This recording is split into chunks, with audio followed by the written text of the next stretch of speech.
Analyse du 14 octobre. Bon, une journée très intéressante. Depuis hier 17h, on a eu une bougie impulsive et le momentum a continué jusqu'à aujourd'hui, enfin ce matin. Après, depuis qu'on a atteint les sommets du jour, on peut voir qu'il y a des contrats spots qui ont clôturé. Probablement, il y a certains qui ont pris des profits. Personnellement, j'ai clôturé une partie quand on est arrivé à 66 000. Mais j'ai gardé des positions sur le marché au cas où on va plus haut. Mais ce qui est intéressant, c'est que les contrats futurs, il y a peu de contrats qui ont clôturé récemment. Donc ça veut dire qu'il y a toujours des probabilités d'aller chercher la liquidité qui se trouve au-dessus. C'est-à-dire c'est au niveau des 66 500.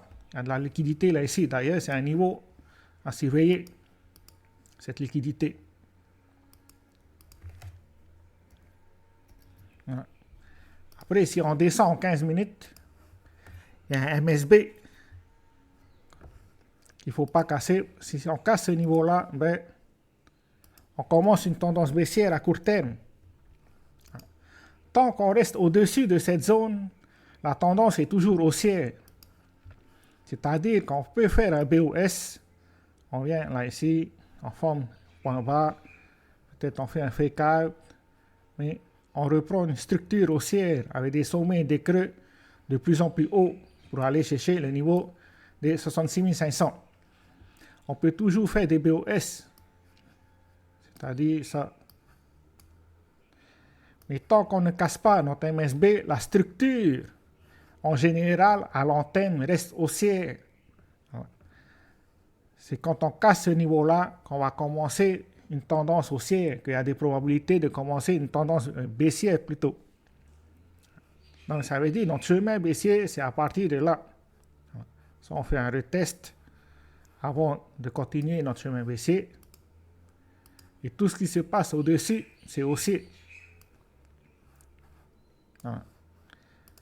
Les niveaux qu'il faut surveiller au-dessus, c'est les niveaux des 67 000, 68 000. En tout cas, c'est les chemins probables par rapport à Bitcoin. Tout ce qui se passe au-dessus. Pour moi, il y a des probabilités qu'on continue notre tendance haussière. Parce que comme on peut le voir, il y a peu de contrats qui clôturent en ce moment. Si on vient là ici, on peut voir que depuis 17 heures hier, ben, il y a peu de contrats qui ont clôturé. Ça veut dire que la plupart des gens qui se sont positionnés sont toujours sur le marché et ils estiment que le prix va continuer à monter. C'est pour ça qu'ils ne clôturent pas le contrat. D'ailleurs, personnellement, je n'ai toujours pas clôturé ma position que j'ai prise hier. J'ai clôturé une partie quand on est arrivé à 66 000, mais pas la totalité de ma position. Ça, c'était par rapport à Bitcoin. Après, il y a Ethereum. Ethereum qui se réveille finalement depuis le 20 mai, je crois, cette bougie-là, le 20 mai. Depuis le 20 mai, enfin, il commence à se réveiller. Mais bon, on est toujours sous notre niveau intermédiaire. Tant qu'on ne casse pas ce niveau-là, ben, c'est peu probable qu'on aille chercher notre résistance.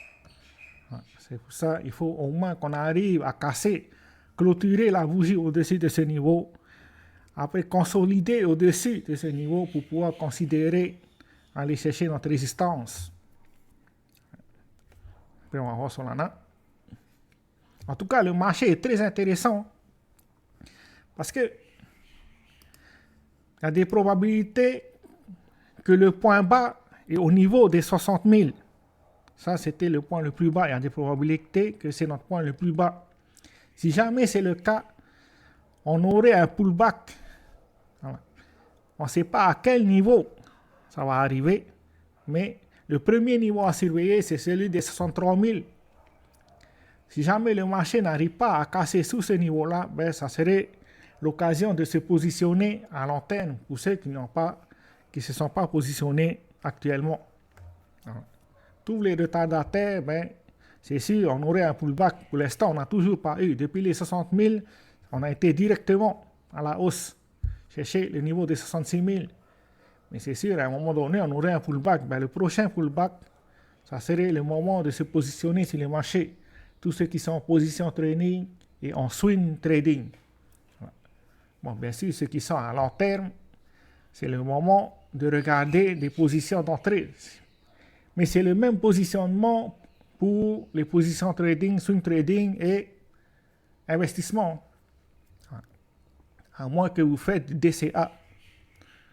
Si vous faites du DCA, 60 000, c'était un bon endroit pour se placer. Parce qu'on a attrapé la liquidité qui se trouve là ici et on est resté au-dessus de l'order block qu'on avait en 1 heure. Et puis, on avait des probabilités de short squeeze plus élevées que celles qu'on a eues hier. Voilà. C'est tout ce qu'on a pour aujourd'hui. Ciao, ciao.